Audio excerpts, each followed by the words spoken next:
পিতর চিন্তা করেছে, যীশু খ্রিস্টও চিন্তা করেছে, আমি তোমার উপরে আমার মণ্ডলী রাখিব। পিতরের স্বীকারোক্তির উপরে যীশু মণ্ডলী স্থাপন করেছে। পিতরের স্বীকারোক্তির উপরে।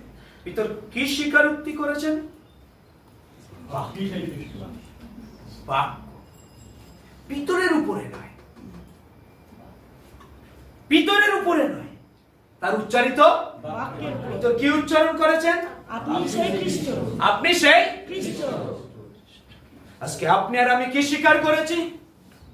আপনি আমার উদ্ধারকর্তা, আপনি আমার ত্রাণকর্তা, আপনি আমার জীবন্ত ঈশ্বর, আপনি আমার পাপের ক্ষমা দিয়েছেন, আপনি ছাড়া আর কোন ঈশ্বর নেই, আপনি আর আমি সেই চার্চ। হালেলুয়া। আপনি আর আমি একটা মণ্ডলী। আমেন। পিতর কি উচ্চারিত করেছে?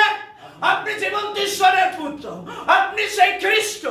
যিশু কি বলেছেন? তুমি আমার শেষ।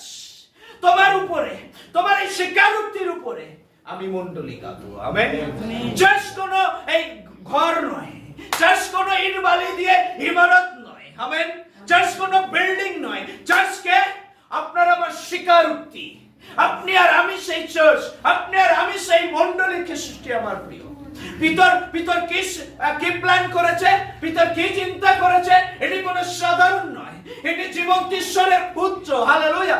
খ্রিস্ট আমার প্রিয়, আমি আপনাকে উৎসাহ করি, আপনি যখন ঈশ্বরের জন্য প্ল্যান করবেন, আপনি যখন ঈশ্বরের জন্য চিন্তা করবেন, আপনি যখন তার রাজ্যের জন্য চিন্তা করবেন, আপনি যখন চেষ্টা করবেন আপনি ঈশ্বরের রাজ্যের জন্য কিছু করবেন, হ্যালো, ঈশ্বর আপনার জন্য প্ল্যান করবেন।